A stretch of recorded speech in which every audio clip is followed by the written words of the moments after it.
Hello guys.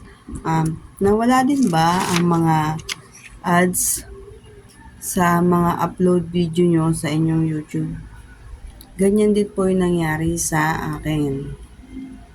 Doon po sa mga video ko, yung iba doon may ads, yung mga wala doon, yung mga dati ko pang videos.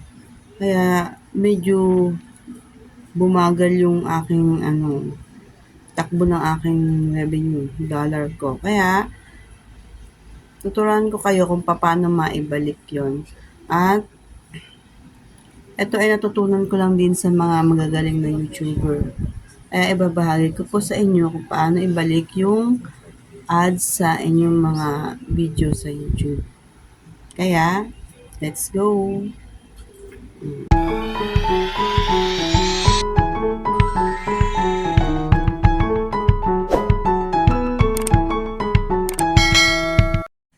Una, pumunta lang sa Google Chrome, tapos isearch ang YouTube Studio.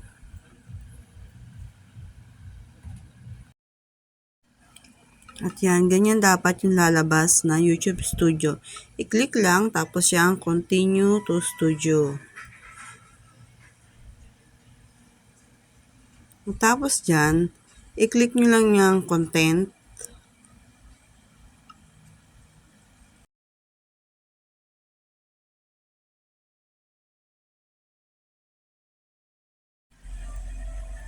At dyan nga po may makikita po kayong video. I-click lang po yan. At pagkatapos lalabas po dyan yung tatabi ng 30 selected, meron pong edit. I-click po yung edit. And then yung 30 na na-select nyo na una, yan po muna ang una nating i-edit. The rest, mamaya nyo na po i-edit para lahat po yun ma-edit nyo. Yan, may lumabas po dyan na pagpipilian. Hanapin nyo lang yung monetization. And then, may makikita po kayo dyang on na nakalagay.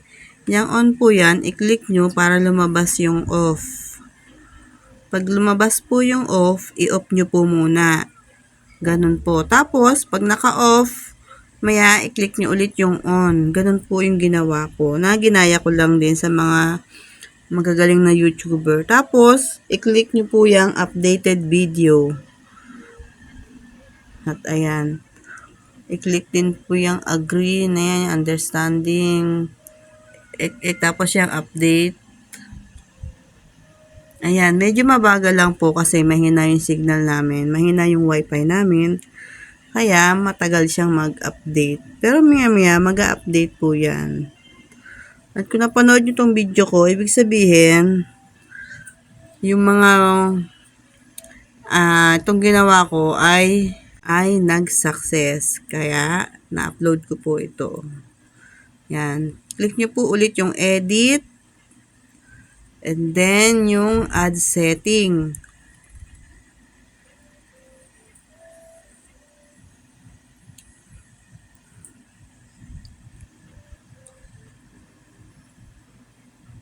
Yan. Diyan po, may makikita po kayo dyan. May check na place ads during video. Yan. And may mga check po yan. After po nyan, i-click nyo lang din po yung update na sa taas.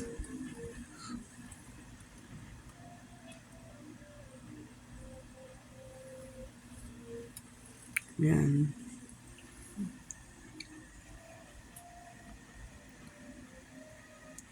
Then after po nyan, may lalabas uling chechikan na I understand. Ganon. Click lang ulit yun. At ayun. Update na po siya. Medyo mabagal lang. Depende po kasi sa inyong wifi. Ayan, na-update na po yung 30. Tapos, yung iba pong another 30, i-select nyo lang ulit dun sa dulo. Ayan. Pero lang po, paulit-ulit lang po siya. Yan yung kasunod na 30. I-click nyo lang po yung select all, tapos yung edit. Tapos ng edit na yan, yung monetization. On and off nyo lang, on. Tapos click lang yung update sa taas, yung kulay black. Ganun lang po. Hanggang sa maubos po yung inyong video dyan, lahat po yan na natapos nyong i-edit. Ayun, ano nyo po ng ilang araw, kahit po mga ilang oras, pag chinek nyo po, may ads na po yun. Kasi yung akin, ganun din po yung ginawa ko. Ganun lang po, paulit-ulit lang po yan. 30 lang po ng 30 hanggang maubos yung mga video nyo dyan.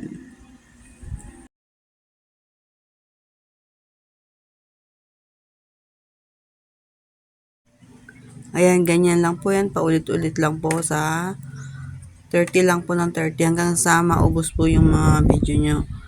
Ayan. Yan lang po ay napanood ko lang din sa ibang mga YouTuber. Tapos, in-apply ko dito sa aking YouTube studio kasi nga maraming ang walang ads yung video ko. Ayun, nag-success naman. Kaya, in-upload ko rin to. Yan. Ganyan lang guys. At sana kung nagustuhan nyo ang aking video, pa-like naman and then pa-subscribe. Yan lang po. At God bless. Salamat. Bye-bye.